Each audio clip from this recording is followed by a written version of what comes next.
Hello and welcome back to You and I for the Kenai.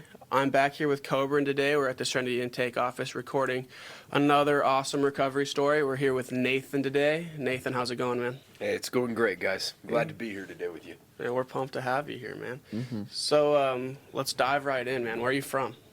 I'm originally from here in Soldotna. Cool.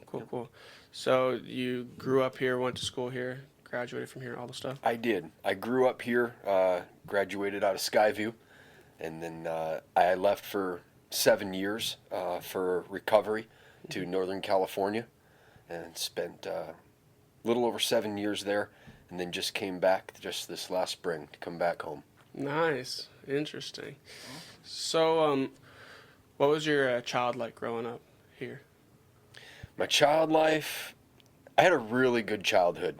It was a great life. You know, I grew up on the Kenai River, grew up hunting and fishing and camping, and for the most part, it was really great life. It was also really a difficult life at the same time. I grew up with a dad who was, on one hand, a great provider and really good to us, but he was also a very difficult man to live with.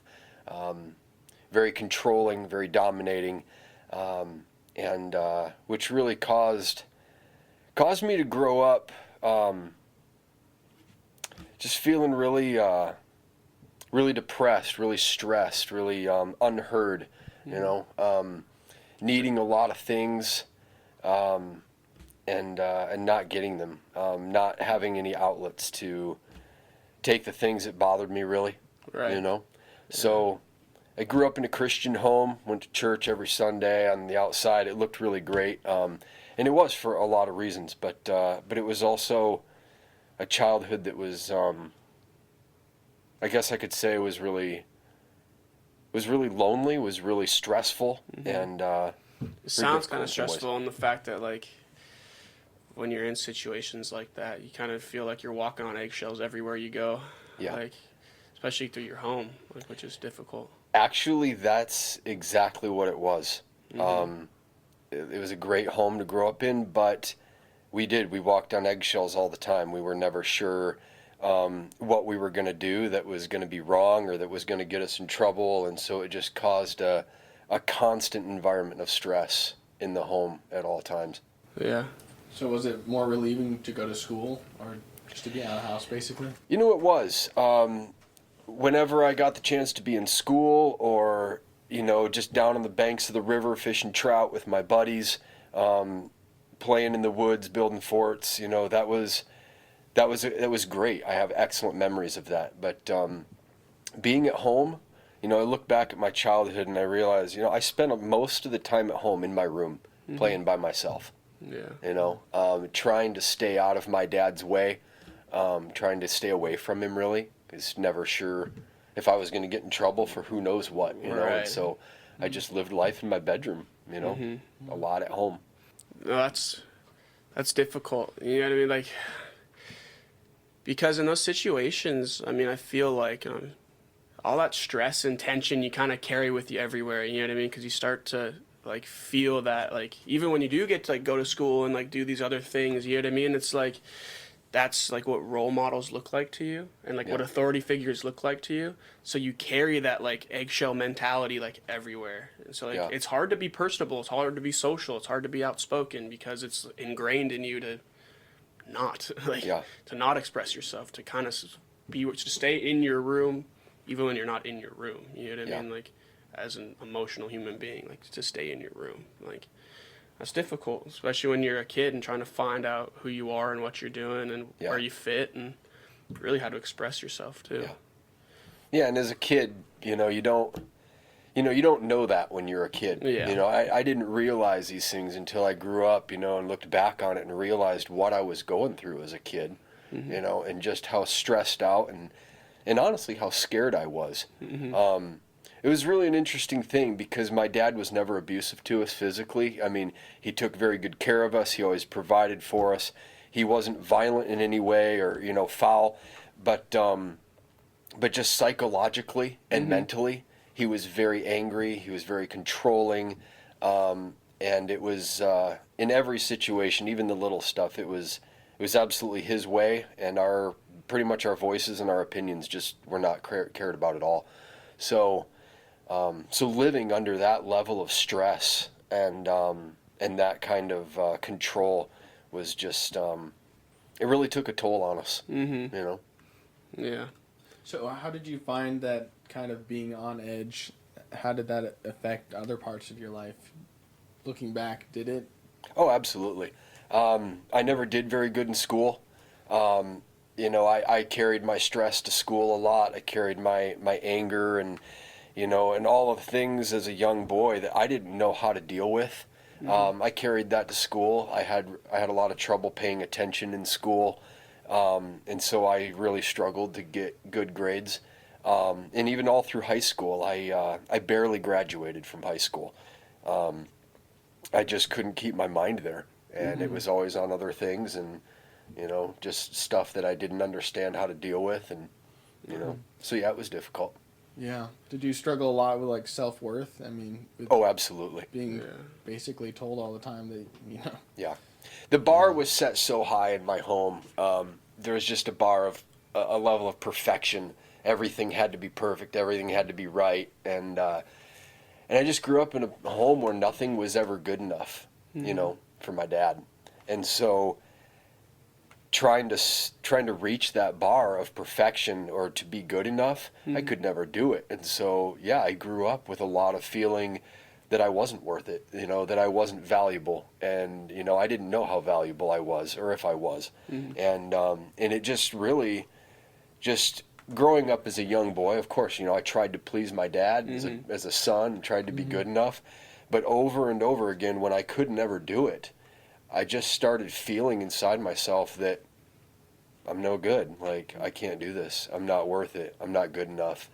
And I never even realized that until I got older and started getting help and counseling, and I started realizing that I had deep issues of self-hatred inside my heart, you know, depression, you know, and self-worthlessness, you know, these things. And I thought, wow, these are really real. These are really happening in me. Yeah. You know?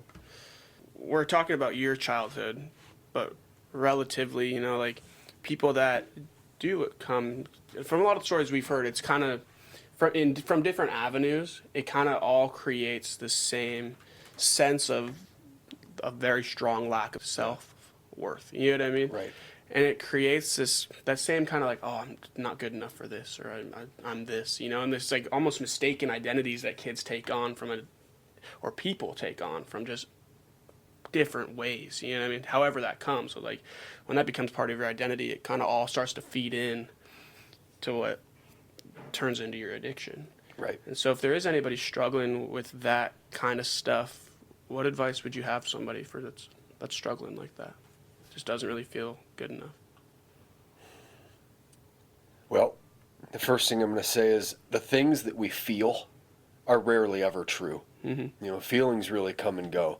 But the truth is that we are absolutely valuable. We are invaluable. There's no price you can put on a person. We are worth it. We're valuable. We're important. And for people who are struggling, they need to get to somebody or something where they can see the truth.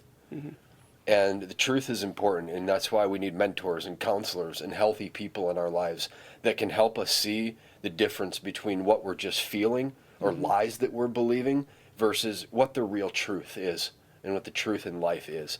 And that truth is we're valuable. Yeah. You know, we're incredibly valuable, and there's only one of us. Right. You know? Yeah. Absolutely, man. You know? So where does this all start to kind of where does your repressed emotion start to turn into expression through, I'm assuming, substances? Yeah. As we start to get a little older here. So when does that kind of all start? That started for me when I was 16, and I remember right down to the day very well. For me, it was a camping trip, and with some of my buddies. It was the fall of 1996, and we all went camping, and it was the first time I'd ever been drunk in my life, first time I'd ever tried drugs, and there was something about being in the midst of that situation that I felt really accepted. I felt safe. I felt kind of alive and fun because there was nobody there telling me what to do. And I made a lot of bad choices that night, but I felt free. And I was with young guys that were my age that accepted me, and I just felt really free and good and safe. And we just got plastered drunk that night. And the next day was the first time that I ever did drugs, and it was marijuana. And I just remember getting drunk and getting high. There was something about it that was just such a release for me. And it really did something for me. I mean, it was in an illegitimate way. But yet the feeling of breaking out of that fear or letting go of all of that stress, I think just the feeling of it numbing out felt so good and freeing to me that I was hooked instantly. I didn't even realize I was hooked. But I think that was the first time in my young teenage life that I ever felt a release or a disappearance of all of that stress and sadness. And unfortunately, it came through alcohol and drugs. And with you not being aware of it, it must have been like a background roar. Like, you know those old TVs, like the big ones that you turn them on and they whine like crazy. Right. Yeah. Yeah. And then you get used to it. You don't even notice it's on. You don't even notice. And then at some point you turn it off and you're just like, oh my gosh. The wine's gone. And that's kind of how I'm envisioning it. Your first experience with that is this background roar of just stress and just, you know, kind of frustration that you're not really aware of because you're just living life. You don't know what's normal, what's not normal.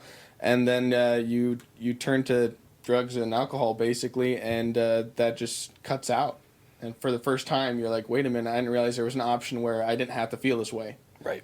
Yeah. No, that's exactly how it was. Yeah. That stress and frustration and that depression in my life, it became normal. And once it became normal, I never really thought about it in the forefront of my mind. Yeah. But you're right. You know, that night, I remember that just getting drunk and getting high, it was a very clear-cut difference in my mind and in my spirit of, wow, this is amazing. I don't feel this anymore. I feel good. I feel happy. I feel something different. And that's where it all started for me, was that night. Yep, on that camping trip. Yeah. And it's just one of those things too, you know, or like for a like high school Alaskan, like 16-year-old, like going camping with your buddies, you know, like having a couple beers, like partying, you know, whatever. It's like one of these accepted like stereotypes of like high school. You know what I mean? Totally. And like, and it's one of those ones too, you know, where it's tricky because like, you know, I'm sure like some of the people you drank with that night are totally fine, like, and never like really developed addictions or never really hit the fan super hard where it was like life kind of got rough and tumble, you know. But it's like, and it's just different for everybody because nobody knows what's going on in your bedroom. Yeah. You know what I mean? Like behind those closed doors, like, and for some people, they like, it just hits the fan right there. Like you said, like that's like a significant moment in your life. And for somebody else, that's a story they tell once every 7 years at a reunion of some sort. You know what I mean? And that's exactly how it was. I like, still remember those guys that were there. Yeah. And there was only two of us out of that group of guys that really struggled with addiction and chemical dependency. Yeah. You know, for the other guys, that was just something fun that they would do on the weekends, and they could take it and leave it and go back to their lives. It never hooked them, you know. But for us, the two of us, it was a game changer. Right. You know, it changed the history of our lives forever. When I was taking psychology, that's something that they mentioned actually was that it's genetic even. Basically, that one person will go drinking and, you know, stop after however many drinks. Other person will go drinking and black out and struggle with it. You know, not that those two situations always line up like that, but it could even be just genetics. Like, Yeah. maybe those other people just it didn't pull them the same way it pulled you. But this is like the perfect storm of, even if it wasn't genetic, that, you know, all these things are lining up. You have this kind of approval from these guys because you're all doing this thing. You're kind of in it together, kind of thing. Like, And I'm not like Yeah. trying to glorify high school drinking by any means, because first of all, it's illegal. And that creates a lot of different problems too. But the other like, where I'm going with that is like, there's a level of like self-reflection that even people like, as they grow older into adulthood, don't really ever like tap into. You know what I mean? Like, and there's some misinformation too about like the legitimacy of like alcohol being a stress reliever. You know what I mean? Yeah. To an extent, maybe. You know what I mean? But I think it takes a real level of like looking into yourself and like really thinking like, is this the best way to deal with the stress I'm feeling? You know what I mean? And do I do it in a healthy way? You know, and like really taking like a solid inventory of like just your life in general. You know what I mean? And things that like the ways you deal with your stress and the way you cope and like the way you hit, because life gets hard, man. Like obviously, like as we all know, you know, like people listening, as they know, you know, like life gets hard. Right. But there's True. So how do you deal with like these stressors and things that come up now that you do have this kind of level of? Well, now that I've learned the difference of what, you know, a stress reliever is and what numbing out is. Right. You know, and a lot of people say, you know, they come home from work, they've had a stressful day, you know, they have a couple drinks to relax and relieve the stress. Well, that's actually not true. It doesn't relieve stress. It numbs it out. Yeah. And that's what alcohol does. That's what drugs do. Real stress relief is when you're stressed or you're having a hard day, you go hiking, you go fishing, you know, you go and you paint a picture, you do artwork, you go hang out with a friend, you do something that's real. That relieves stress. Right. You know, when you do something that brings you life, something that brings you joy, that's real stress relief. But when you start putting substances in you, alcohol, drugs, whatever, you might feel like it's relieving your stress, but it's not. It's just taking whatever that stress is, whatever that pain is inside of you, and it's just numbing it out temporarily. So you might feel relieved. You might Right. feel better, but that's actually not the truth of what's happening. Yeah. You're just kind of forgetting about it for a second. Right. Yeah. And I think that's, I mean, because it's so accepted, especially with alcohol. Alcohol's a tricky one. Oh, you know sure, what I mean? totally. Like, it's like one of the, it's probably, from our experience, like, it's a slight part of everyone's misuse, you know, that we talk to. You know, like, at some point they've obviously encountered it, especially if you're getting into some other stuff, typically. But it's this weird, like, food chain of, like, things we do. You know what I mean? Or, like, quote-unquote, things we do. But it's one of those ones, dude, that's, like, absolutely just as dangerous as everything else. And I think, like, that's what needs to be said about it.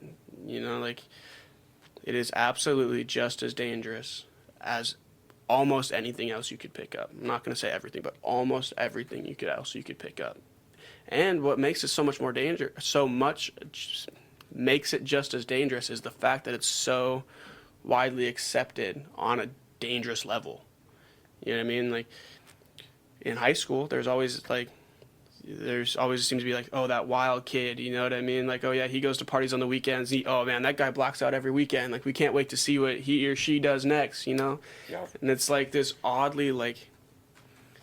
misconception of like, okay, when really like, probably need some help, you know? And like, that kid probably has some underlying things that are really going on.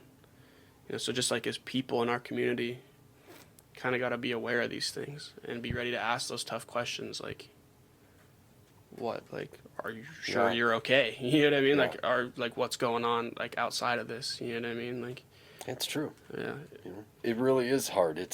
Alcohol is a very controversial subject. You know, there's a lot of people that can enjoy it and have fun with it, and they're fine. You know, and they're not doing it for the wrong reasons. Right. But the thing is alcohol is such an easy substance to numb yourself out with that if you're hurting, if you're in pain, it's so easy to just drink alcohol and you know, and feel better temporarily. Right. You know. It's always one of my favorites, dude. Is I can't remember who told us, but it's I think it was a counselor, and it's the for now stuff. You know what I mean? Like, it'll numb you out, and you'll be okay, for now.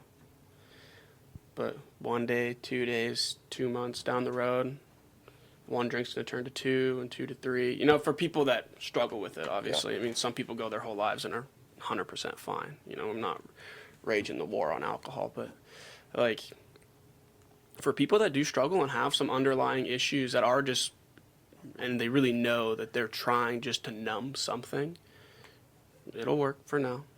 And then that stuff that's inside is going to come rearing its head one of these days and Well, and cause some problems. that's the exact problem, because the truth does not stay hidden.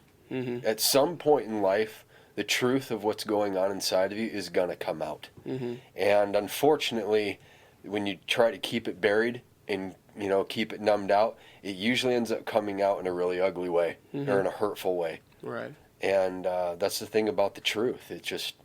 It'll come out and make itself known eventually. Right. You know? I think that's something with alcohol especially. There's a kind of a line that it's like socially acceptable, and you can kind of blur that line into where does it become a problem, you know? And where is that line? And, you know, that's not really necessarily true for something like painkillers, because if you don't have some kind of pain you're in and you're taking one every day, it's immediately like... Or you don't have a prescription. Or, right, you're not going to be like, well, you know, I'm not, you know, this is just recreational. You might say that, but it's pretty obvious that is a problem. Yeah, and it's not culturally accepted to recreationally use painkillers. Right. But then with alcohol, you can blur that line until it becomes a big problem. Because who's going to tell you, which one of your friends is going to tell you, I think you're drinking too much.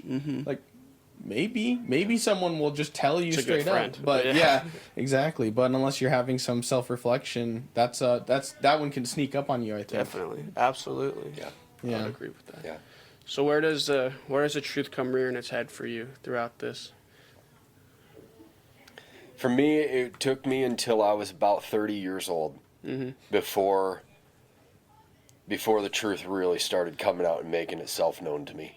And I remember a day I was sitting at a stoplight in town waiting for it to turn green, and all of a sudden, it just, call it an epiphany or self-revelation, whatever, it just dawned on me, and I realized I was a drug addict. I'd never admitted it to myself before. From the time I was 16 until I was, right about 30, maybe 31. And I remember sitting in my car that day thinking, I'll be darned, I can't believe this. Like, I really am a drug addict. This really happened to me. And that's when my eyes started getting opened to the truth of my life.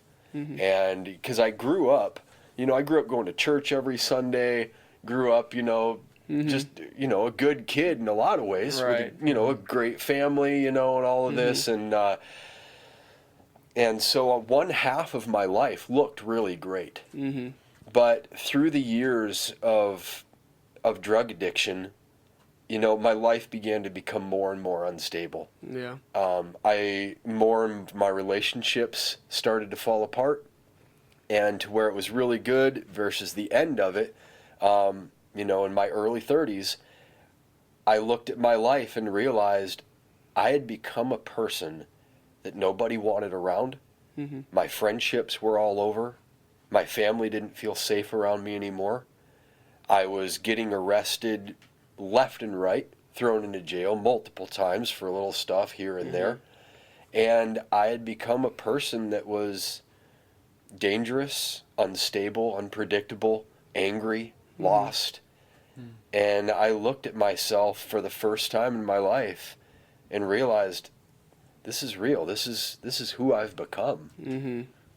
And that was when the truth really started coming out. Yeah. So what were those signs that you didn't see? Where did it start falling apart after 16? Where did these things that you're not really paying attention to start kind of creating problems in your life? I think when I made the choice to start doing drugs and look away from the truth of my life is when it all started falling apart. That's the beginning of it. But the thing is, at 16, young teenage men, and probably women too, we don't have the ability to understand these things. Like, we haven't matured enough and grown enough in life to have a mindset to even be able to know what's wrong with us or how to deal with that. We, you know, young people don't have that yet. And so, you know, when I was young and I fell into marijuana, and that was my drug of choice all my life. That was the real addiction for me. And from that, you know, there was a lot of other drugs that I messed around with.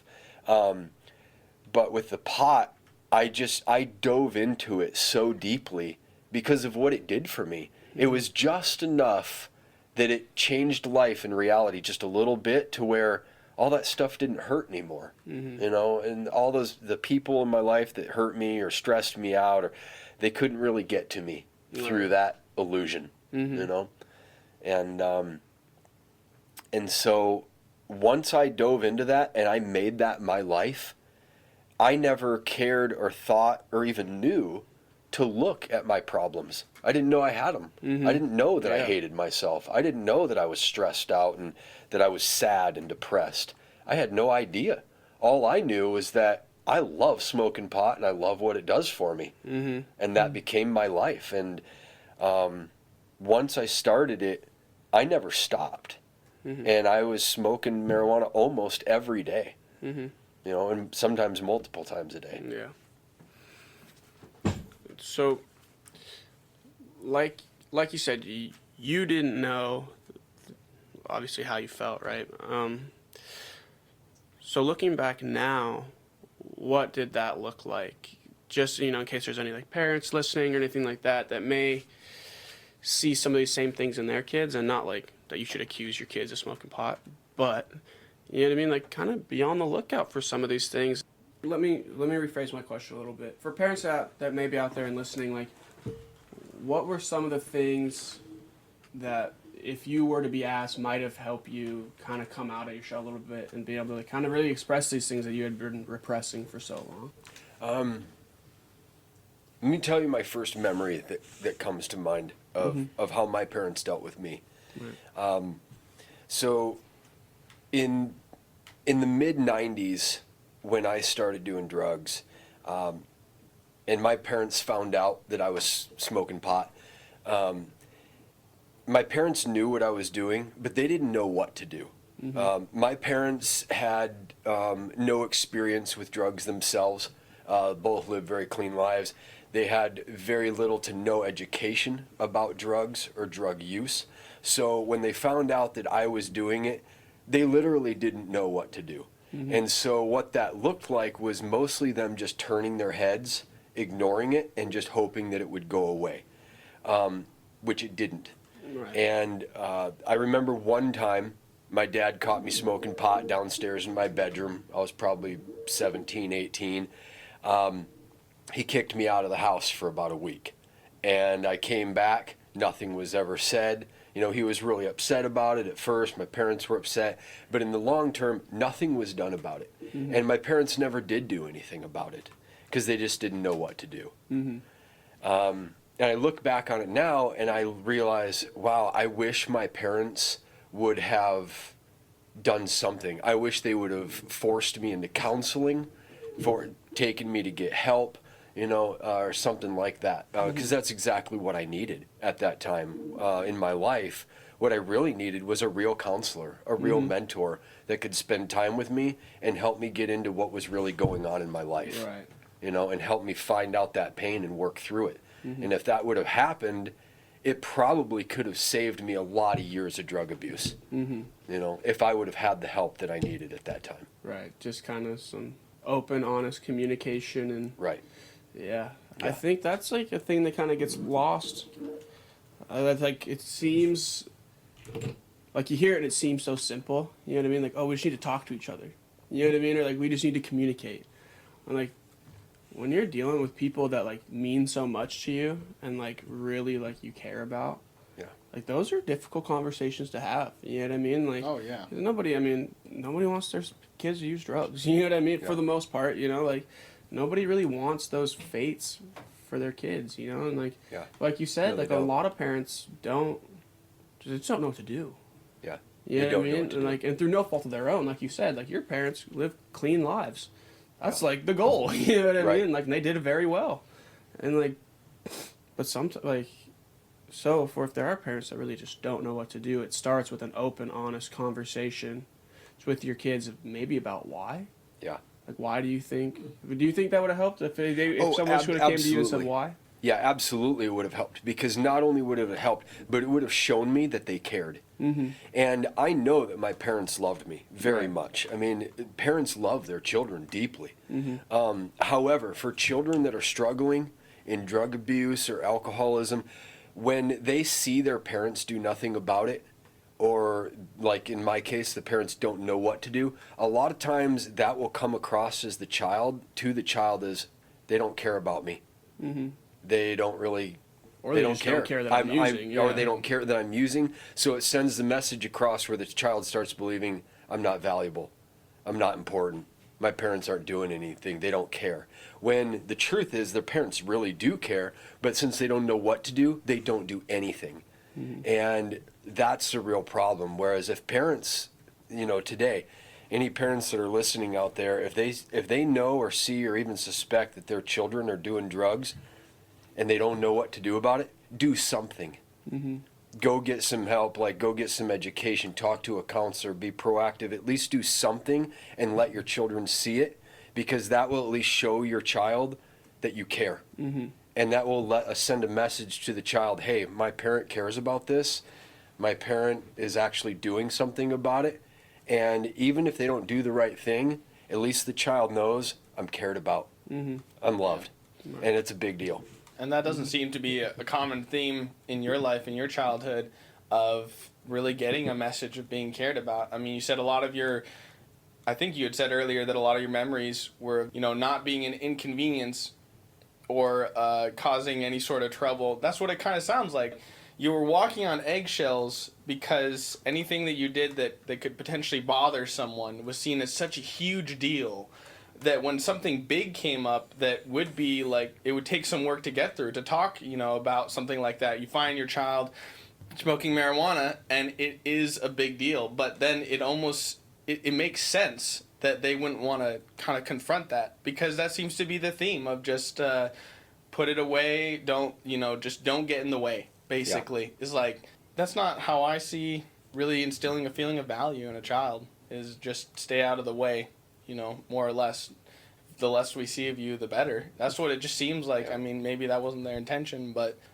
My dad definitely had enough for me to do. I mean, there was, in fact, one of the reasons why I kind of hid in my room or stayed away is because I knew if I was around, he was going to put me to work and, constantly having me do stuff. Okay. So, not inconvenient. So that was one part of it, right? Right. That makes sense. And then the other part of it was, my mom was just a wonderful woman, but very soft-hearted.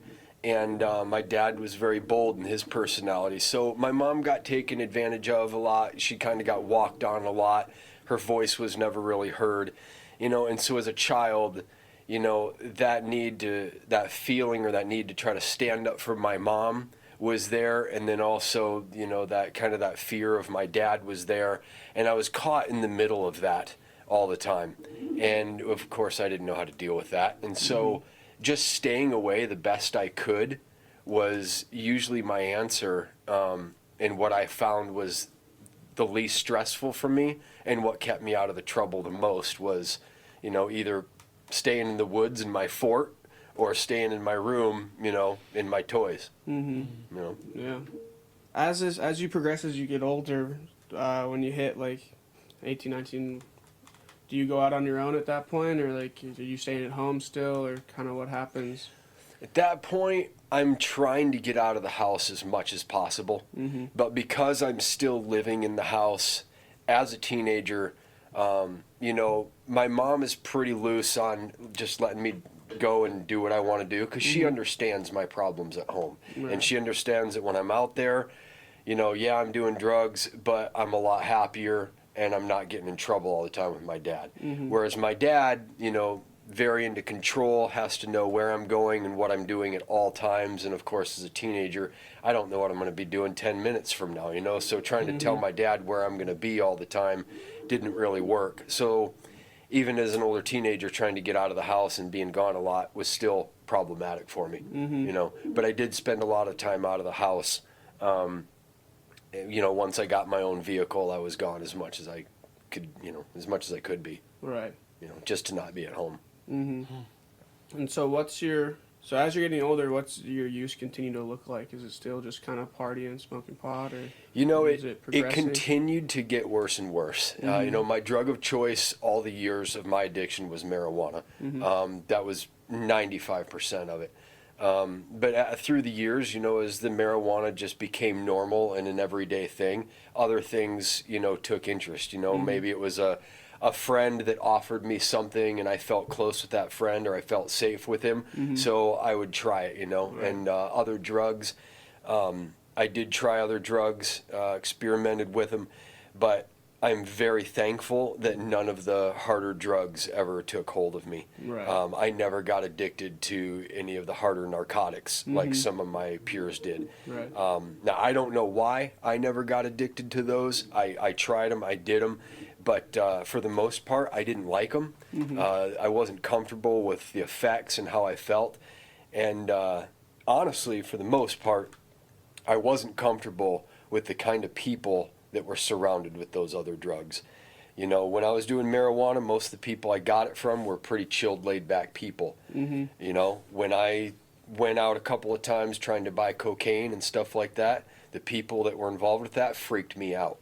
And that was enough to keep me away from those circles. And I'm really thankful for that, because a lot of my other friends that, you know, got into those circles, they lived much harder lives than I did. And some of them are still there to this day. Some of them are gone. And so I count myself lucky that marijuana was really the one thing that got me, and that was it. Right. You know? Yeah. So where does it start kind of breaking down for you, or can you look back and see kind of some of the signs that it was controlling your life? I mean, you could probably maintain some kind of like a... Yeah, I think what he's trying to ask, like, at what point does it become not so functional anymore? Like, yeah, it's probably not Yeah. sustainable. So what point does it start breaking down? Yeah, that's a good question. For me, it was a long process, because I was able to hold down a job for a long time. I was able to continue in my relationships, go to church, go to family functions, and you know, hockey games, all this stuff, and appear just fine. But as the years went by and my use of drugs just kept going and increased, you know, daily, I slowly began to become more unstable in my life, where I started, where I was once very punctual for work, I started showing up late. And where I was really good at completing tasks, I would start coming up short, not completing as many tasks, or maybe not getting them all done. And then it started affecting my memory, and I started forgetting things. And slowly but surely, I just started becoming more lazy, more complacent, more forgetful, less dependable. And then I found, for the first time in my life, I got fired from a job. You know, I showed up too many days in a row late. I got fired. That had never happened to me before. So I started looking for another job, and it just got worse and worse from there, until it finally got to the point to where I couldn't get a job. You know, I wasn't dependable. I couldn't show up on time. I'd miss appointments, you know, and I'd forget everything. I'd have to walk back into the house 3 or 4 times to get my keys, and I'd leave again. Oh, I forgot my wallet. Walk back into the house again. And where my memory just started getting so clouded, and my whole social life, my motor skills, just my whole self-being, it just became more and more corrupted as the drugs just took more control of my life, and everything else in my life that was stable and solid, it just slipped further and further away. So what does your supports look like friendships or family members, or as this is kind of slipping away and things are kind of getting worse in this downhill slope of letting go basically of what values really you hold of being dependable, of completing tasks. What does your relationships look like? My relationships look like they are depleting more and more all the time. Because once I reached the point where I couldn't hide it anymore, it was obvious. I'd smell like it all the time. It was in my truck. Like, more and more people in my community, family, friends, started to know, hey, Nathan's using drugs. He's a drug addict. This has been happening a long time. Word got out. And people started knowing what was going on. And people started, for their own safety, started separating themselves from me more and more. But I also, on my part, I just stopped in my relationships.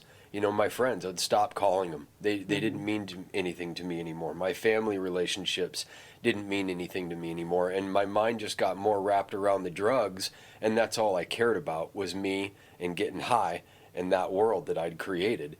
And so between my own choice of separating myself and just walking away from relationships was the biggest part of it, but also other people choosing to separate themselves from me because they didn't want anything to do with that lifestyle or people that were doing it.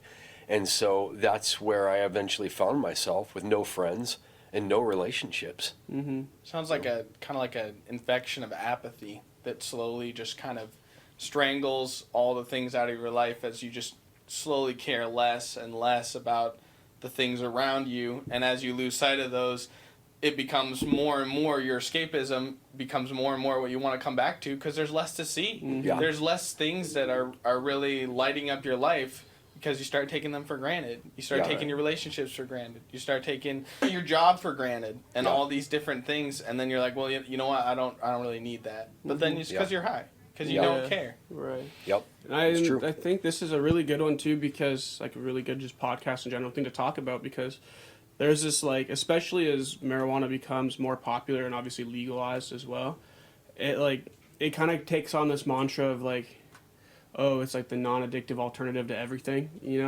When if you have enough that's really kind of buried down deep in there, and it's kind of one of those things where you are, like alcohol, using it a way to simply escape things. And because like we said before, there are some people, it's legal, like it's legal because it's been somewhat proven, air quotes, that like there are people that can use it responsibly, right? Like alcohol. Yeah, like alcohol, exactly like alcohol. You know what I mean? There are some people that can use it responsibly, but like alcohol, if there are some things that you're facing that you're not really wanting to talk about, or there are some things that are like really eating you inside, or there are all these other things that are ongoing in your life that you are trying to escape and cover out of, it can very much still become problematic. You know what I mean? It's just like work. It's just like alcohol. It's just like all these other things that people find themselves doing way too often, and find their relationships and their motivations and all these other things that they used to love doing kind of just all fade away. Yeah. Because these escapes just become so much more dependent. Yeah. Like your friends have choices. You know what I mean? If your friends don't want to hang out with you because you're high all the time, pot never chooses not to hang out with you.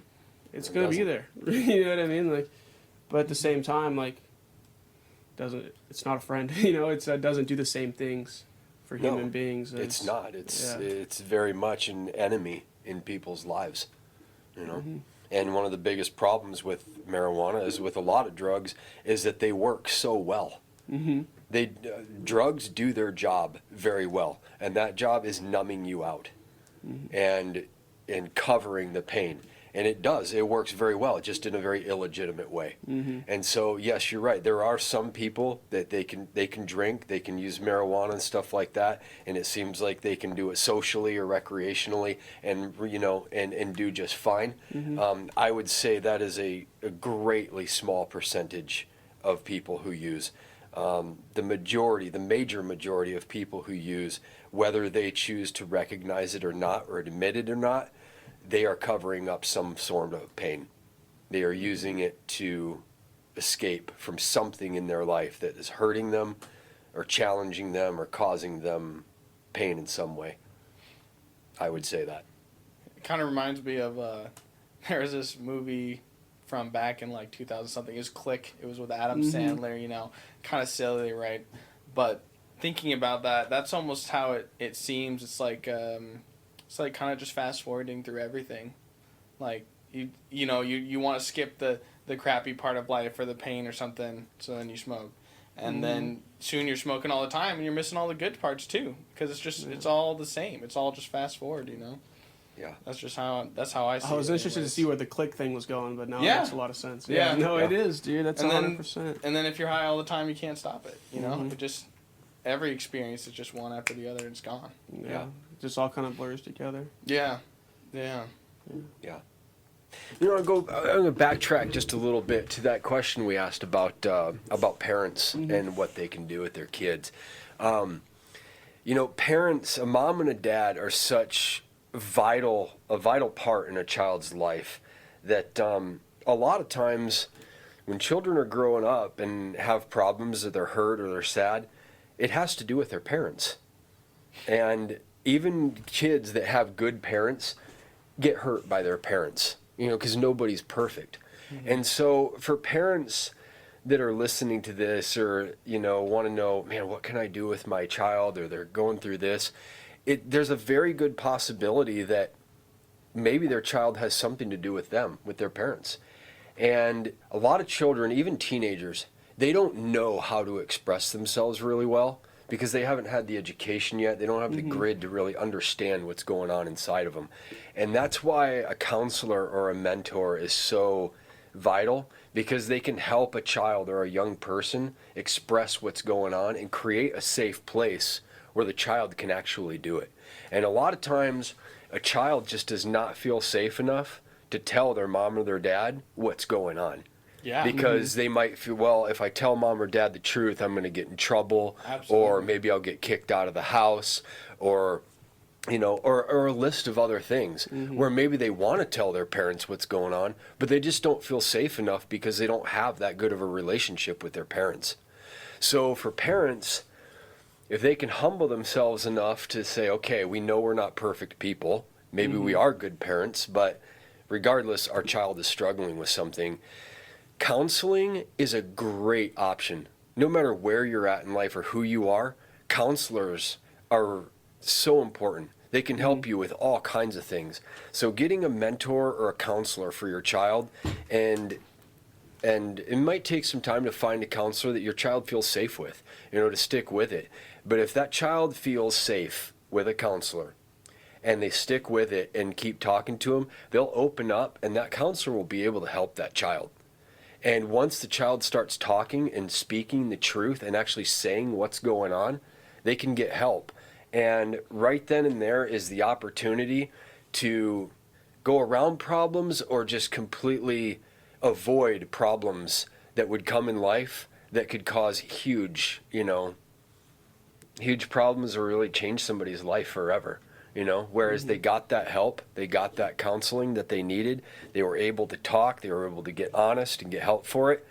And that road that I went down, and so many of us did, of drug addiction and everything, could very well be eliminated. It could very well be avoided. And I know that is true, actually. I know because from experience, when I was about 13 years old, I was really struggling, just typical stuff that teenagers grapple with.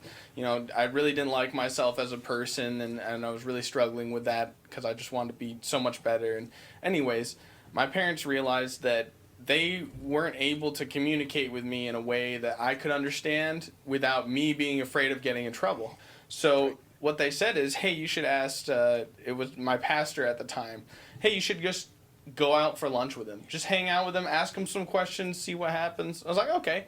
So I went out, and it turned into a weekly thing. And I just talked to him about, he was super cool. The first time we hung out, we built a potato cannon. So if that doesn't tell you that was just a super cool, awesome relationship. What 13-year-old doesn't want to shoot potatoes through plywood? Totally. Yeah, it's literally the best thing ever. But he helped mentor me, and he was a very trusted adult in my life for up until 18, and he really, I think that helped my high school life just be basically a lot better quality than a lot of other people's because I had someone I could talk to that wasn't my parents, that I wasn't scared of getting in trouble for, and he could offer some guidance from his experience in a way that I could understand, and I didn't just immediately dismiss it like, whatever, my parents, they don't know anything. It's like, okay, maybe this guy has a point because I trusted him.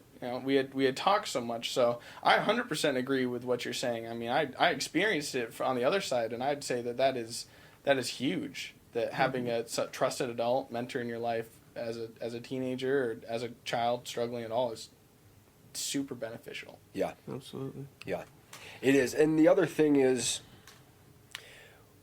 when that child or even an adult, when they finally do find that safe place where they're able to open up and start talking about their problems, there's a lot of stuff that manifests with that. Because when stuff that's been buried down deep inside of you for a long time, it finally starts coming out, a lot of times people don't know how to act with themselves when they do that.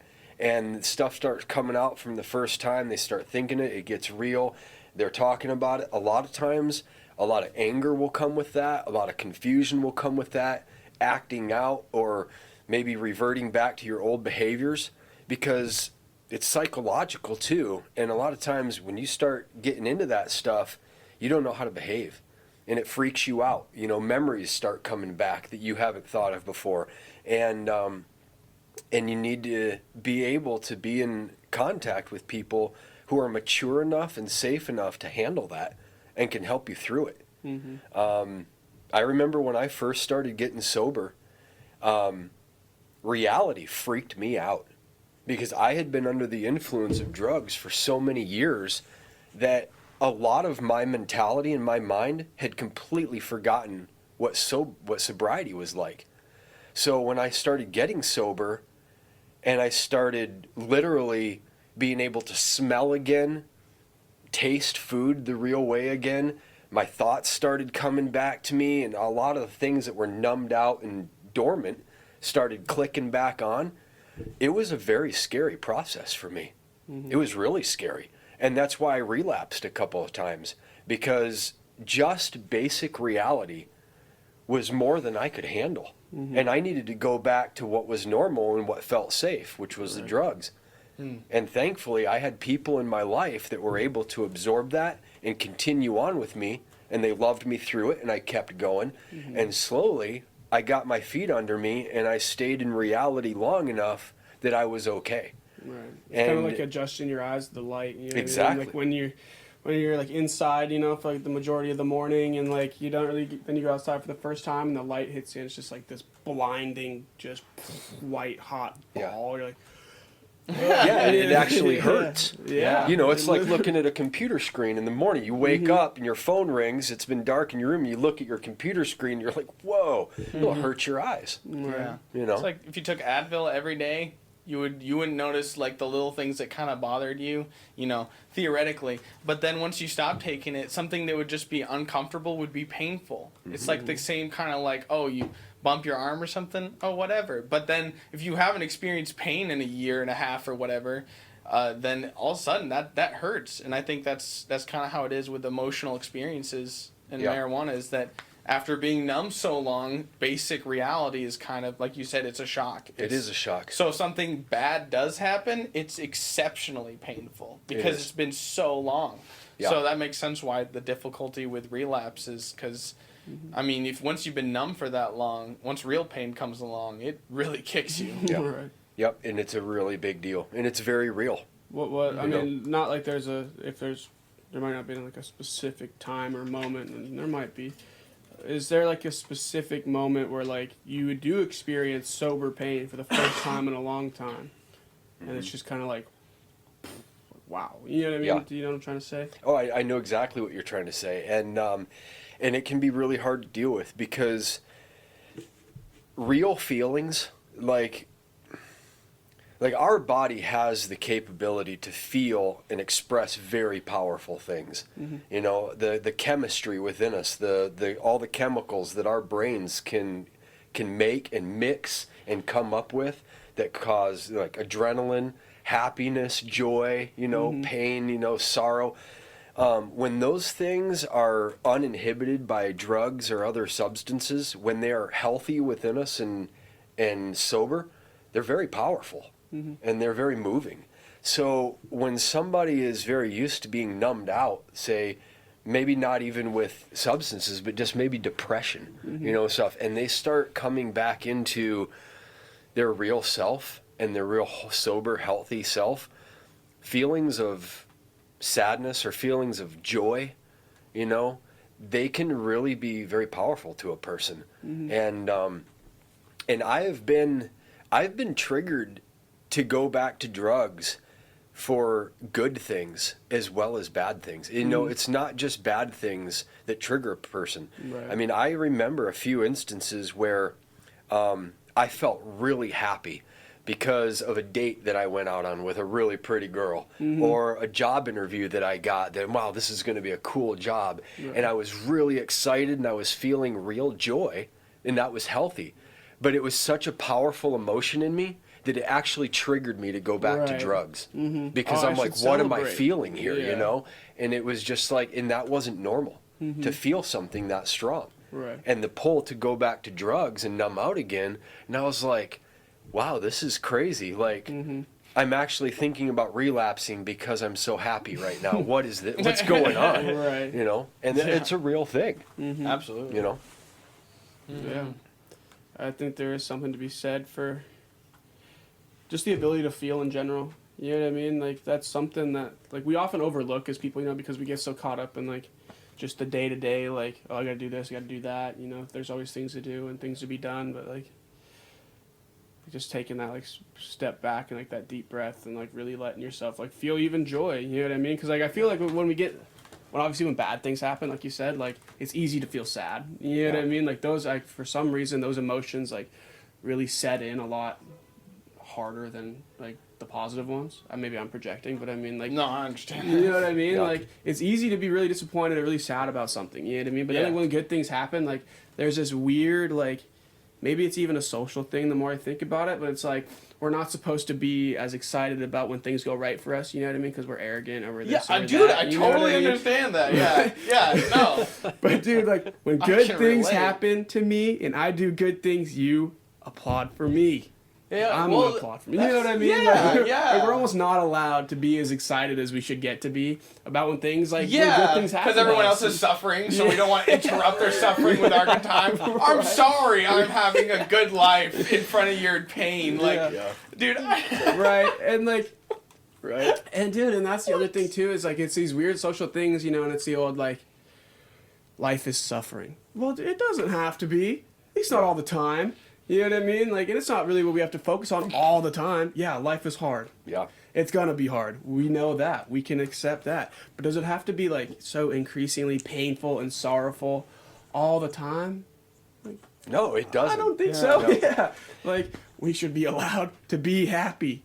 And we are, and we need to be. Yeah. I remember a counselor having this exact conversation with me, and basically the gist of it was, you're good at beating yourself up. Everybody does that, and that's acceptable. But why do you think it's not okay to celebrate yourself? Why does that not feel good? And that was my exact homework. Was Nathan, you've taken these steps. You've gotten this many of years sobriety in your life. You need to celebrate that. Like, you need to get some friends together, have a barbecue, have a bonfire. You need to celebrate this victory in your life. And I'll tell you what, it was really hard to do that for myself. I really struggled with, do I deserve this? Is this okay to actually celebrate myself? Am I being prideful or arrogant here? And I really struggled with all of these thoughts until I realized, okay, it doesn't matter what I think. I just need to do what my counselor says. Right. And so I got some friends together. We had a barbecue. We barbecued some chicken and stuff like that. Had a fire, and I said a little bit at the party that night. I was like, guys, here, this is what I'm doing. I got X number of years sober, and just celebrating tonight. And the friends, they were happy and everything, and it was really cool. But I felt really self-conscious about it. Felt really in the light on the whole thing, and it was really uncomfortable. But it was a really good and healthy thing to do. But it didn't feel that comfortable Right. to me, you know? Yeah.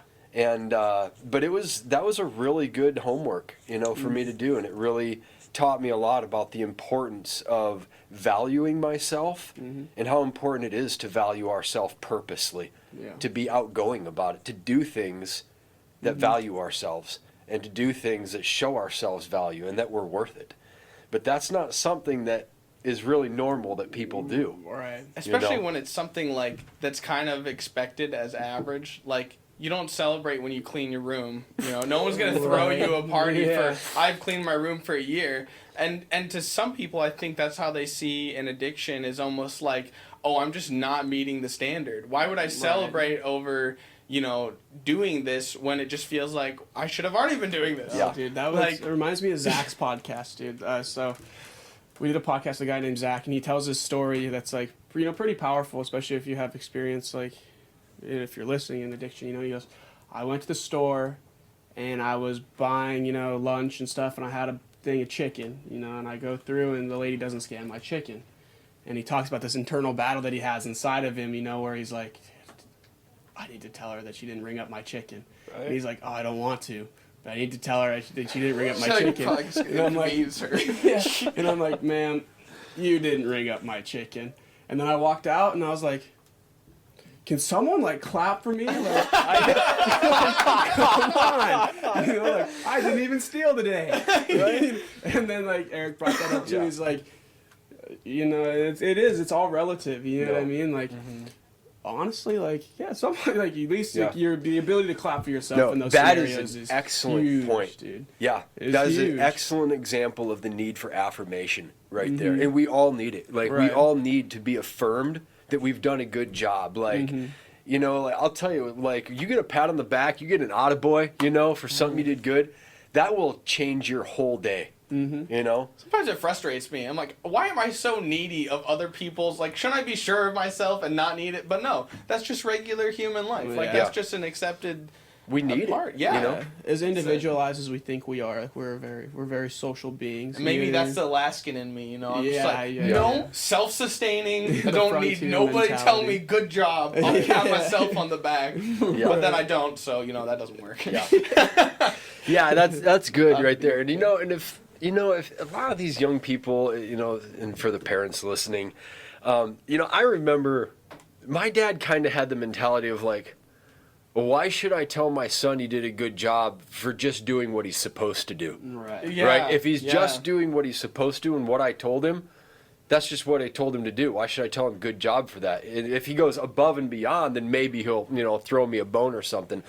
But the thing is, like, you can never go wrong for instilling value in your kids. And if your kids are doing what they're supposed to do, if they're listening to you or that you tell them to do something and they do it, absolutely. Like, tell them, hey, good job. Thank you for doing that. You know, I'm proud of you for doing that. Like, anytime a parent can instill value and self-worth in their children, that right there is going to go so much further in their life than those parents know. Like, that right there, on the other side, years down the road, when that the child grows up, just that affirmation, those words of affirmation right there, very well will probably cause your children to make better choices in their life. Oh, yeah. You know? Oh, yeah. So I just had a question. What is it like now with, you know, marijuana being legalized? Is that more of a difficult... Is that more difficult for you because it's kind of everywhere now? I imagine that's kind of a similar problem that people who struggle with alcoholism face, kind of being everywhere. Oh, yeah, sure. It's such a good question because marijuana being my drug of choice through all the years of my addiction, it was always easy to get. But now that it's legalized and you can just literally walk into a store and buy it, it does rub on the temptation a little bit, you know. And it does play in the back of my mind a little bit of, hey, it's all right. It's legal, you know. If you want to go get high, you know, get some, it's totally okay now, you know. And so there's that thinking in the back of my mind that I can hear.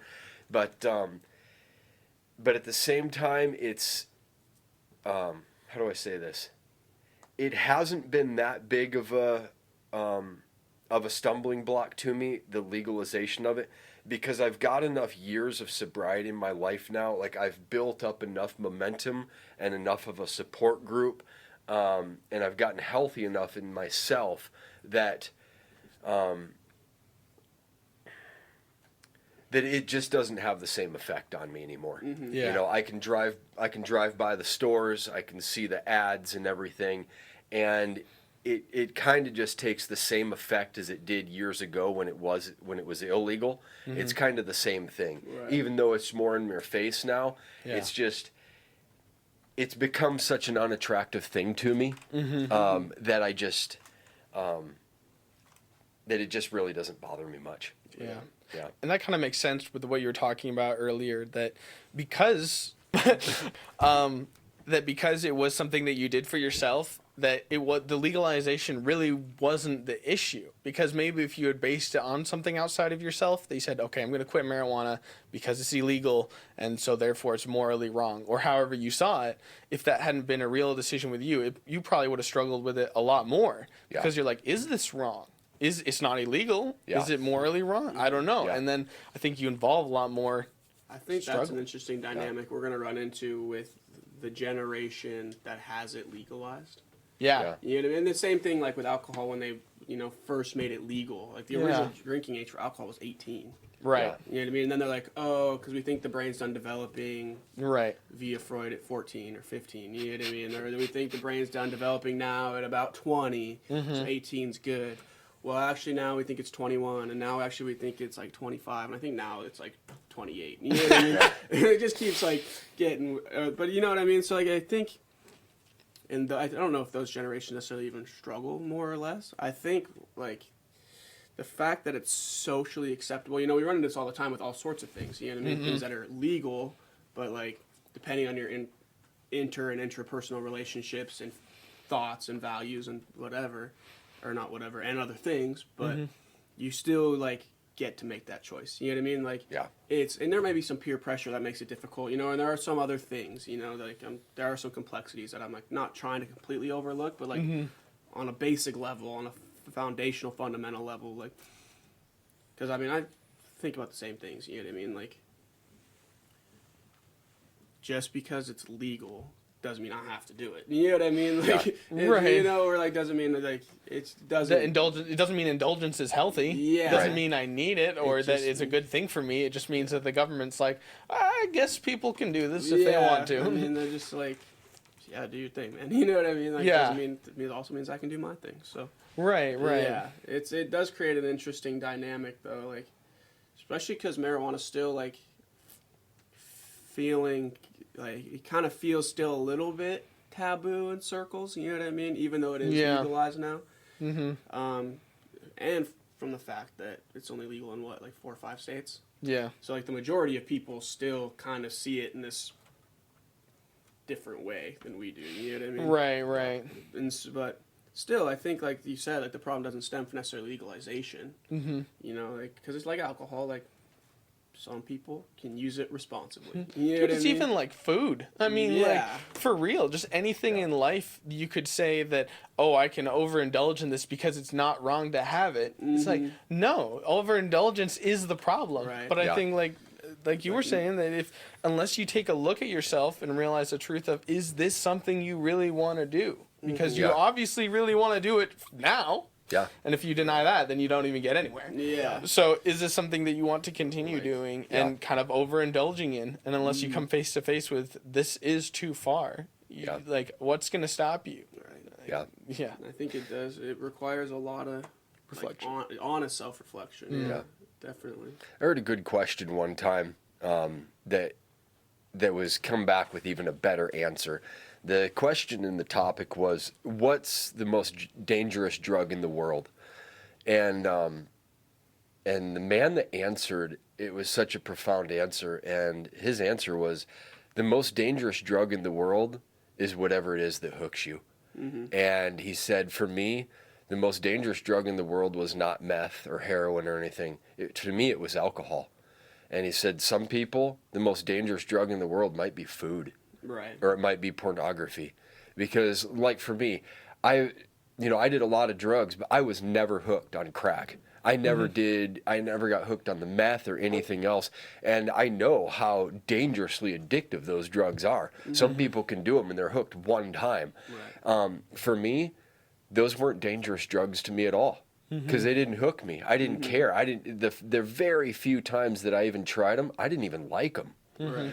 But marijuana, to me, was literally the most dangerous drug in the world because it destroyed my life. Right. Yeah. You know? Because Something you you were ultimately cool with. gave it the power to. Yeah. Oh, nothing. I just say because everyone obviously has like their just different preferences, you know, like unique preferences, and it's everything, you know, like you said, from food to drugs, you know, Yeah. whatever it may be. Like we've heard that quite a bit too. Where like, oh, you know, I tried one thing and like, you know, I liked it, and it was like I kind of got started there, and then I tried this. And like it was one of those things. Like the second I tried it, I knew like it was downhill from here. Like, Oh yeah. yeah. You know what I mean? Oh Like, yeah. They're like I've tried meth, and you know, and like it was fine. You know, like it was okay. But then I tried whatever, and it was. Yeah. I knew it right there that I was Right. hooked. Like yeah. So I think the relativity is a really good point. I think that reminds me as well of a couple of weeks ago we had a recording where they were initially having fun, but then gradually more and more the drug became them, and Right. they were kind of emptied out and hollowed out and just became like a vessel for this. And so I think that's kind of what addiction becomes, is that your life slowly becomes less and less of you and what your focus is, and more of how am I going to fit this into my life. Yeah. And I think it's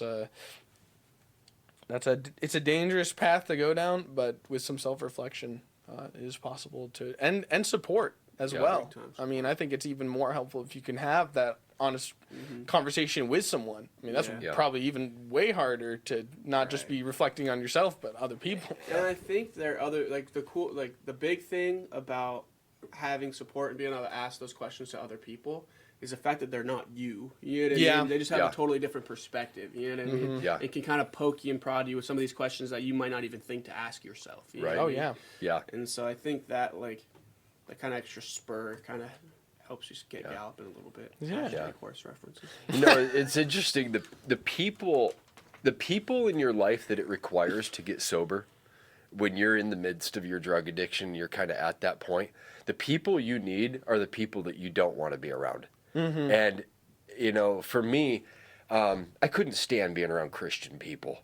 They were so incredibly boring, and I just looked at their lives, and they're just like, these people are boring. They're religious. They're dry. They're, you know, and but they were exactly the people that I needed, and I had to admit to myself, okay, these people aren't going to jail all the time. They're not getting arrested. They're not doing drugs. They have nice houses. They have jobs. Like they have secure, successful lives. So regardless of what I think of them, I realize there's a lot that I can learn from them. Right. And these people aren't addicted. Like they're actually living good lives. And so I realized I need to stick close to these people. If I'm going to get free from the drugs, I need to learn how to do what they're doing. And that was the biggest thing for me. It didn't matter what I thought of the people or how I felt about them. I had to stick close to them, and I had to have them in my life. Yeah. And the more I kept them close, and the more I emulated them and did what they did, you know, it helped. And it helped get me sober, you know. And it was their friendship in my life that really did it for me, Yeah. you know. I think you can find that support here at Serenity House as well. Of Yeah. not only people who have these successful lives, but who have been in addiction, who have struggled with it and come out and now are on the other side, and they can really help our listeners kind of figure out how to navigate life. I feel like it took me a long time to realize how big of a part my dad played in not only the good things in my life, but also the hard years of my life, my drug addiction and all of that. And he played a very big part in it. And so talking about him is kind of a slippery thing because I really love both my parents. You know, and in some ways, you know, my dad is very important to me in my life. I really love him. So I don't want to say anything that's going to disrespect him or dishonor him. But in order to tell the truth of my life, I have to involve him in it because he's a very real part of my story. And so it is. I don't want to come across that in any way that I'm blaming my dad for my choices in drug abuse, because it's not his fault. It's absolutely my fault. They were my choices. However, how do I say this? His choices in his life, the way he treated my mom, my sister, and I, was very real. Definitely inspired me to go the direction I did. When I started choosing to do drugs, his influence in my life and his choices in my life were a very real backer behind that. And so it's kind of a really thin line between it wasn't his fault, but yet a lot of the reasons why I chose to do drugs were very much because of him. And does that make sense? Yeah, it's like he didn't cause you to turn to drugs. However, he did cause you some turmoil in your life that you escaped to drugs because, because you had so much turmoil. And you chose what to do with that turmoil. You chose what to do with those feelings and those struggles. However, he was a part of those struggles. Yeah. But he wasn't part of the decision for you what you're going to do with that. But you didn't really have the coping skills, or I don't think maybe you'd learned coping skills that would have helped you to deal with that. So it's definitely a part of it. It is. It's a big part of it. And how is a young boy or even a teenager supposed to stand up to a grown man? A grown man is very intimidating. I mean, even as men now, men can still be intimidating to us, in conflict. But, as a young boy and as a teenager, I wasn't able to stand up to my dad. I didn't know how to. And when I was angry, when I was confused, when I was frustrated with him, rebelling against his rules was really the only way I knew how to stand up for myself or to speak out. And so when I did start smoking pot, the way that it affected me, and how it allowed me to escape from all of that, was so strong that's what I chose to do. And it was definitely defiance against him. It was definitely rebellion against him. And because that was, at that time, the only way I knew how to take care of my anger, and my dad couldn't handle it anyway. Bringing anger or anything deep or emotional to my dad was not something that he could do. And so, I remember one particular night I was really hurting. I remember I was even crying. I was probably 16, 17. I was so stressed out in life, and I didn't even know what all was going on. I was just deeply emotional and really full of sadness and anger. And I tried talking to my dad, and I remember my dad literally laughing at me and shooing me away and saying, I don't want to hear that. I don't want to deal with that. Get out of here. Go away. And literally laughing at me. And I look back on it now, and I think my dad literally didn't know what to do. I think my dad was probably really nervous because his own emotions were something that he couldn't face and look at. Right. So when I came to him, his own son, I think it probably freaked him out. And really here, I'm giving him the benefit of the doubt. But for what that did for me, that really kind of put the last nail in the coffin with my relationship with my dad. And after that, I realized this is a person who provides very well for me, but they absolutely do not care for me whatsoever.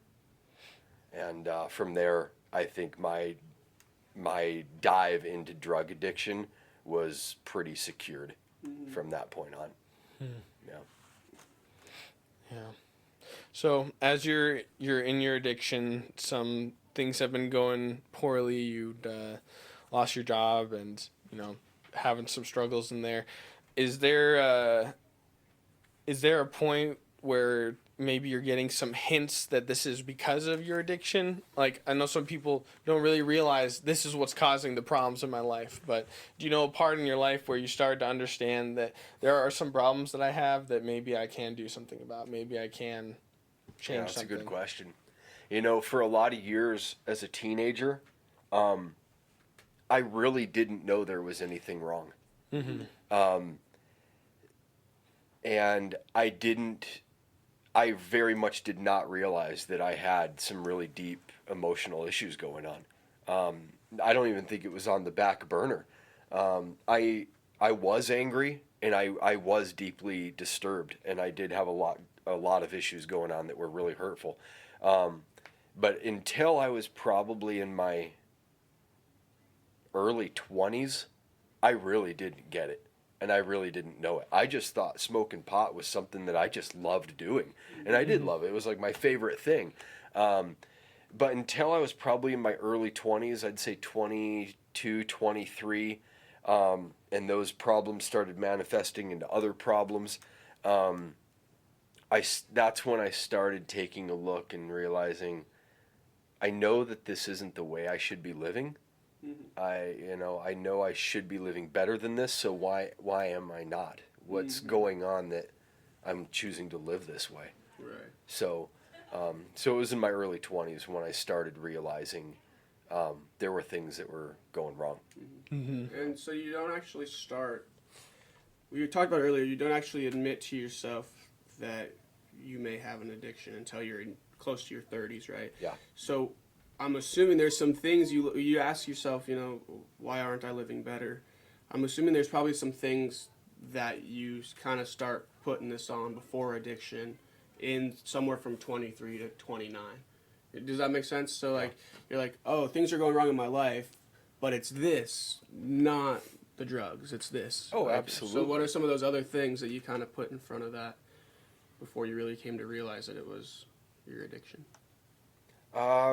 I blamed my dad a lot for a lot of things, but also it was just utter denial.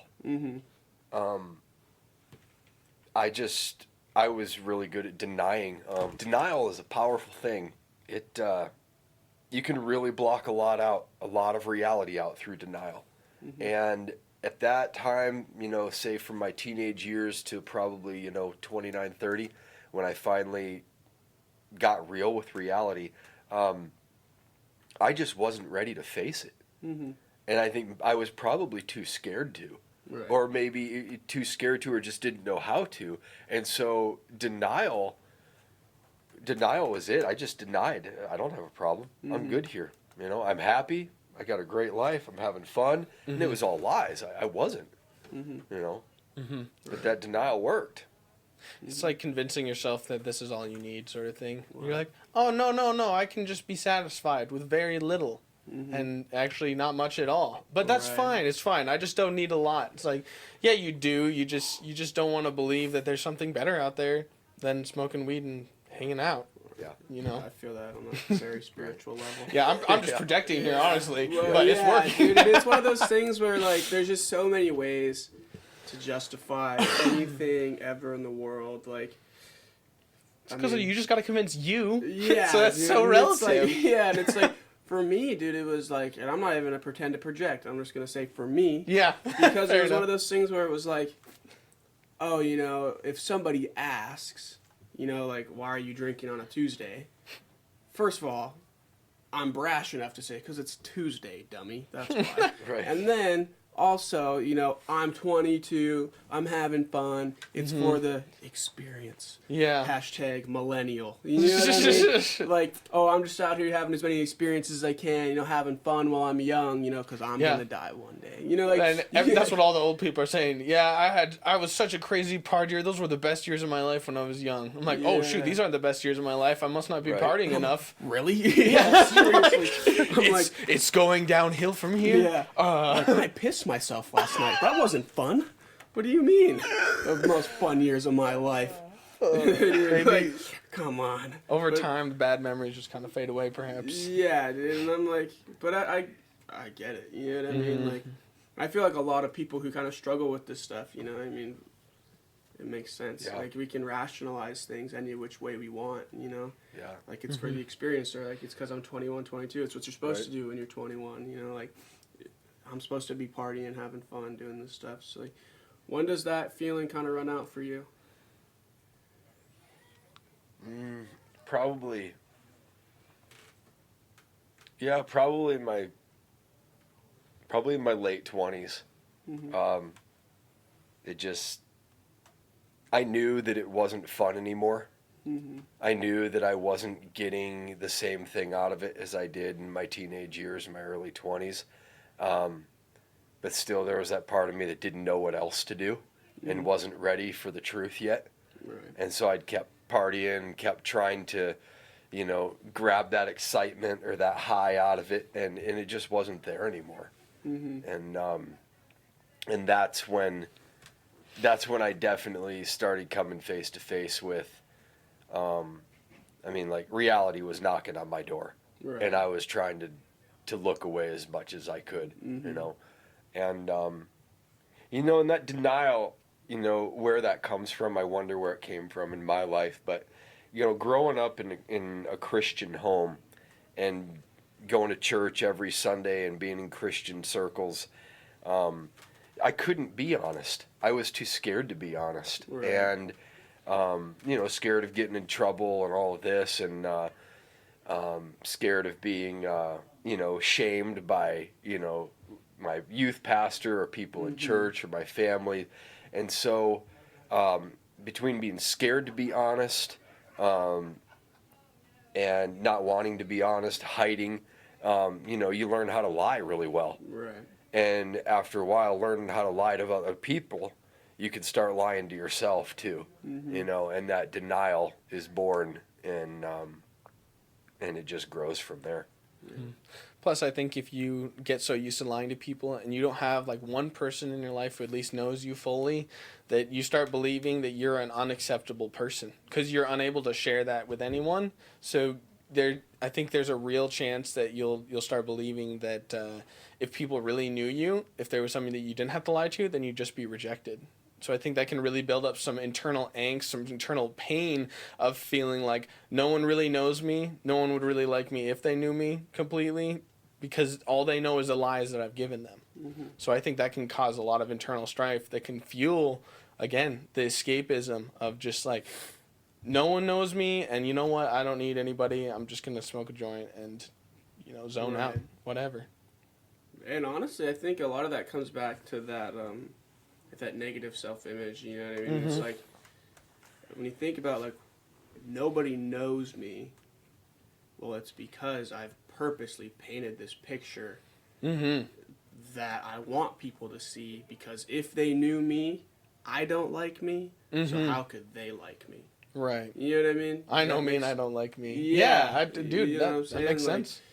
I just, like, I feel like it comes from this place, even almost, honestly, sometimes subconsciously, where you're like, you don't feel like people are going to like you, and so you never really give them the full you. You know what I mean? Like, Yeah. Just because, I think everyone's a little bit self-conscious, but I think people that do struggle with kind of, like, depression and anxiety kind of really get that tightness in their chest when it comes to kind of actually being able to express themselves and, like, really, like, giving somebody their full person, Yeah.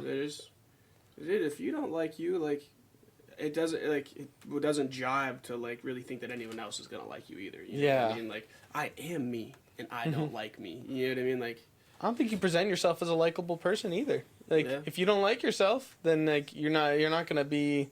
I don't know. I guess part of it is kind of counterintuitive, but the most genuine people that I've met, the people that are just really unafraid of being themselves, are some of the most fun people to be around because they're so comfortable with themselves. Right. I think that's refreshing, dude.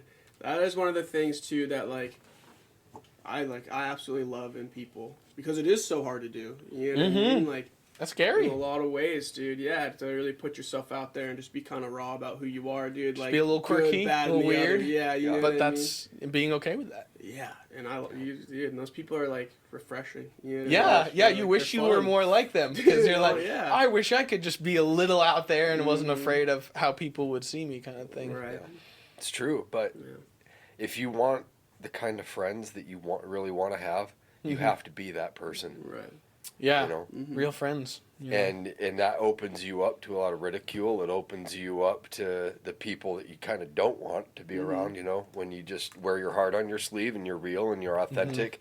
You take a lot of hurt feelings living like that. Yeah. But at the same time, the friends that you do gain, the people that see that in you, that like you, that want to be a part of that and want to be around you, is invaluable. Yeah. You know? Yeah, because if you're willing to be polarized, if you're willing to be all about something, there's someone's not gonna like you.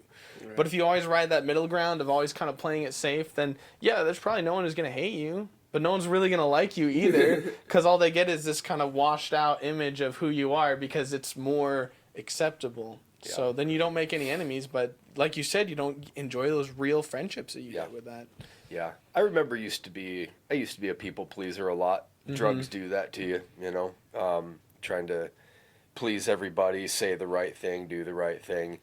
And I came to realize it's such a lost cause, because it doesn't matter who you are or what you believe in. There's always going to be people that stand against you, and there's always going to be people that stand for you. I mean, take any iconic figure in history, however evil they were or however righteous they've been. They have people on both sides of the fence that support them and, you know, stand against them. And so I realized I might as well just be myself then. And I might as well be my authentic self, because there's people going to like me and not like me anyway. Yeah. So I got more to lose trying to be a people pleaser than I do just letting go and just being myself. Right. Yeah, and then you don't have to worry about fitting in with the kind of person that you want to be, because you don't have to fit in with that person, because you're already you. Like, that doesn't take more effort, but I think there's a real pull in that, in just in life, to kind of, I don't know, sell yourself short of the full experience of life. Yeah. So how has your recovery helped you do that?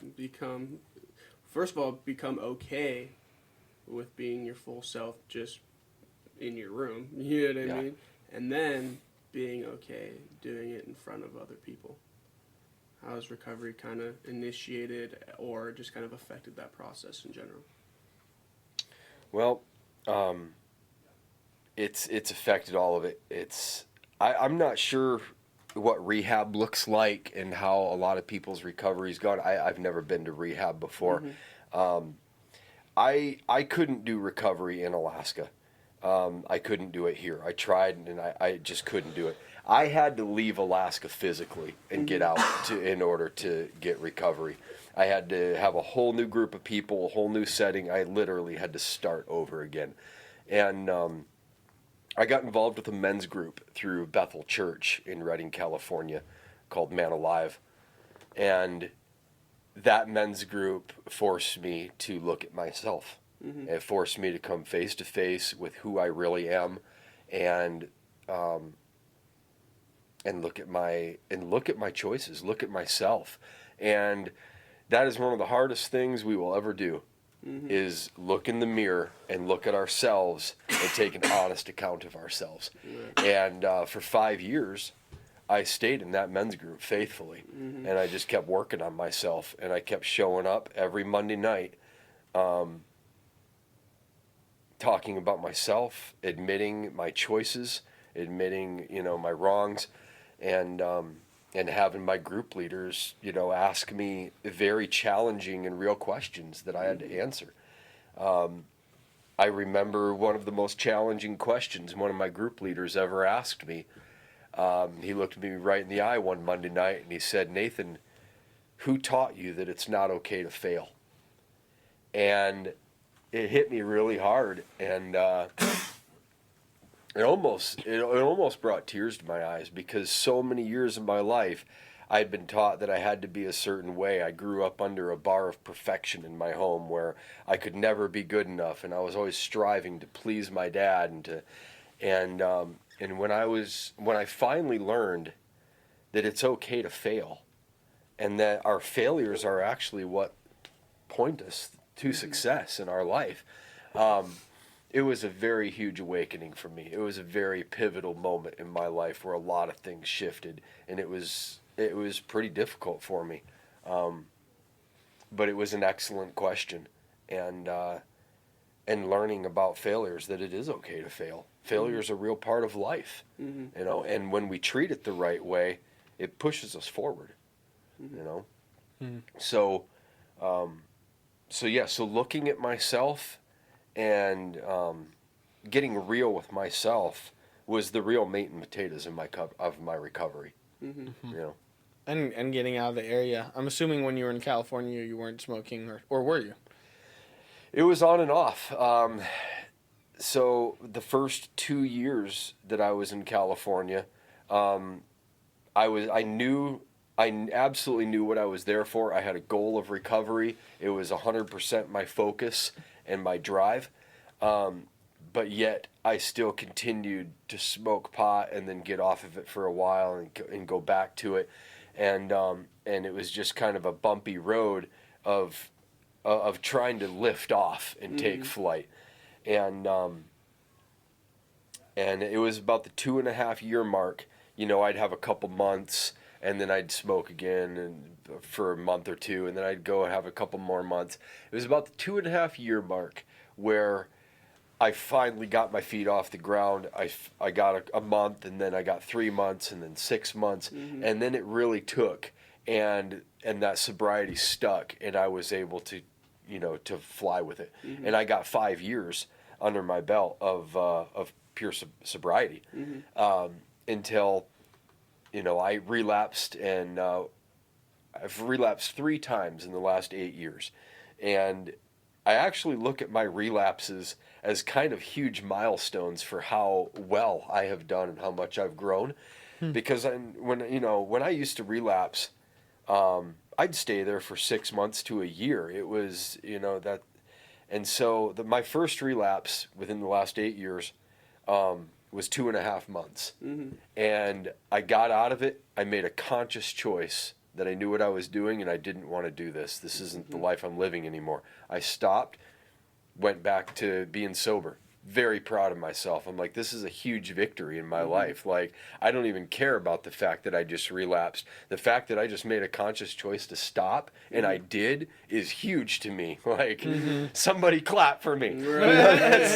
And then the second time I relapsed, it was about 3 weeks. And I made a conscious choice. Nope, I fell back down. I'm going to get up. I'm going to keep going. Again, major personal victory. I'm like, I am getting better. Like, I'm getting this thing. The last time I relapsed was literally for 2 days. Smoked some pot for 2 days. By the end of the second day, I was like, nope, I'm here again. I fell back into this circle somehow. Nope, it ends right now. I'm done.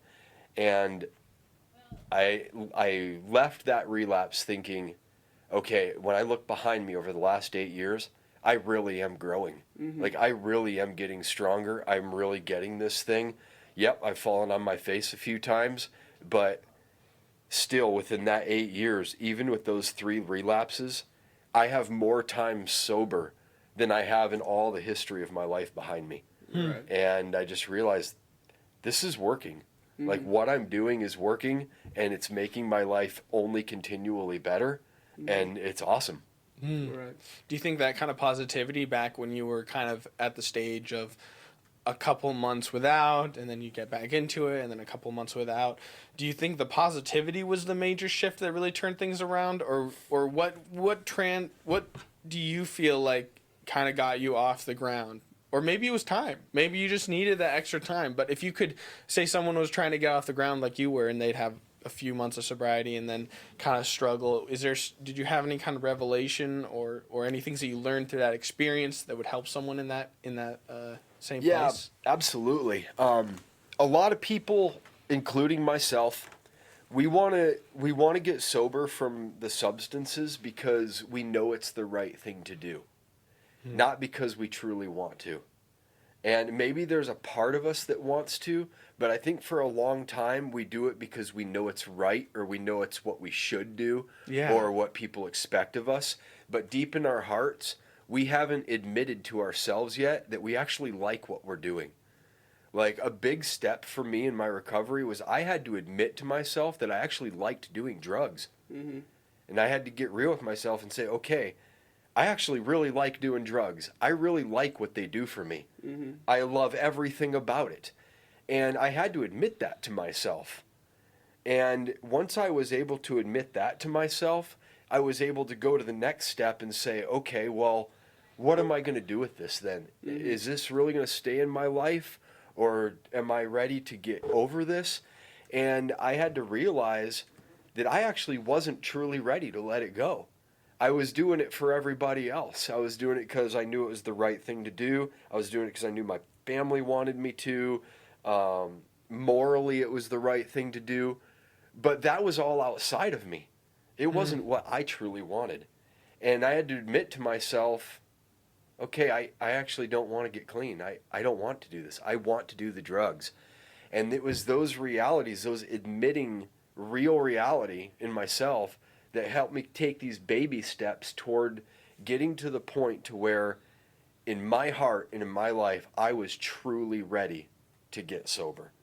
And so for other people out there, that's where they have to get to, and in order to get sober, because you can try to help somebody as much as you want to, and if they're not ready, there's nothing you can do.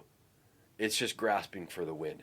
So when a person is truly ready in their heart to get sober because they truly want it for themselves, not because you can't do it for God, you can't do it for religion, for other people, you can't. It has to be for yourself. And when that time comes, that is when the window of opportunity opens and you have that opportunity to get sober. And for me, I remember the very day that happened for me. It was in the morning, I was in California, I was getting ready for work.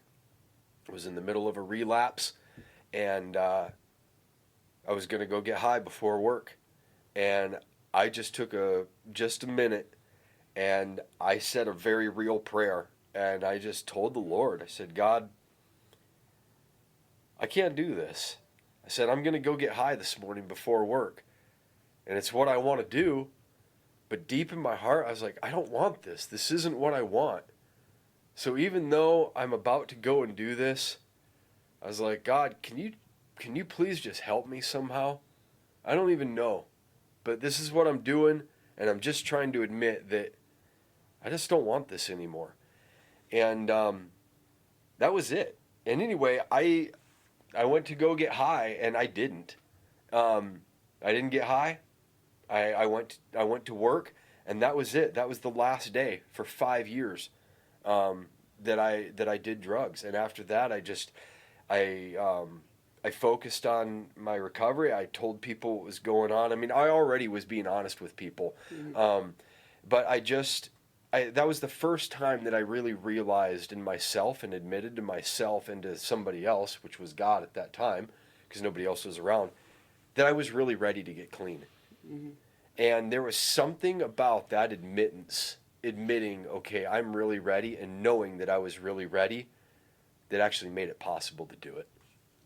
And that's not even the first time we've heard that. It's funny. That was Kayla's story last week. Yeah. She said that when she was finally done, she gave these people the people from Serenity the heroin she had with her, and she said, I'm just ready to be done. I'm so tired of this. I'm just so done with this. And it's so interesting to hear that, what you were saying about not doing it for other people, because it's very interesting that doing it for someone else would make you feel like you're trying to change yourself to fit some kind of mold. You're trying to change yourself. So there's going to be that natural kind of resistance to that. So I think that is what pulls you back, is because you're like, I'm just doing this for other people. I'm just doing this to change so that I'm more acceptable. But then when you realize that, first of all, like you were saying, you yourself want to do it, but then you don't want to do it, then it becomes like, I want to do this, but I don't want it to be who I am. Right. And so you're kind of able to figure out who you are without it being just a product of other people. Yeah. And I think that is the path to real change within yourself, is eliminating other people from it, because otherwise it's just not going to stick. No, it's not. Yeah. Yeah. Not until it's real inside your own heart and you come face to face with yourself and get real with yourself. Until then, it's you're still in the deception. You're still in the mindsets of, the drugs and the substances. Yeah. Wow. That's powerful. If there is anybody out there that's ready, we're here at the Serenity Intake office today. It's a good place to get your start. We're at 245 North Binkley Street. You can come to intake, talk to somebody here if you're truly ready. You can also call if you are ready, and kind of just get a gauge for what you're in for, and because you're in for a better life. You're in for the rest of your life. You're going to be accepted. You're going to be accepted into a community that's truly looking out for your best interest and truly for you as a human being. So if you are ready to come get help and you want sobriety to be the next stage in your life, you can call 907-714-4521 and get your start. Nathan, thanks for joining us this week. This was Aaron and Koebryn, and we are UNI for Kenai. Nice. Thanks a lot, guys. Yeah, thank you.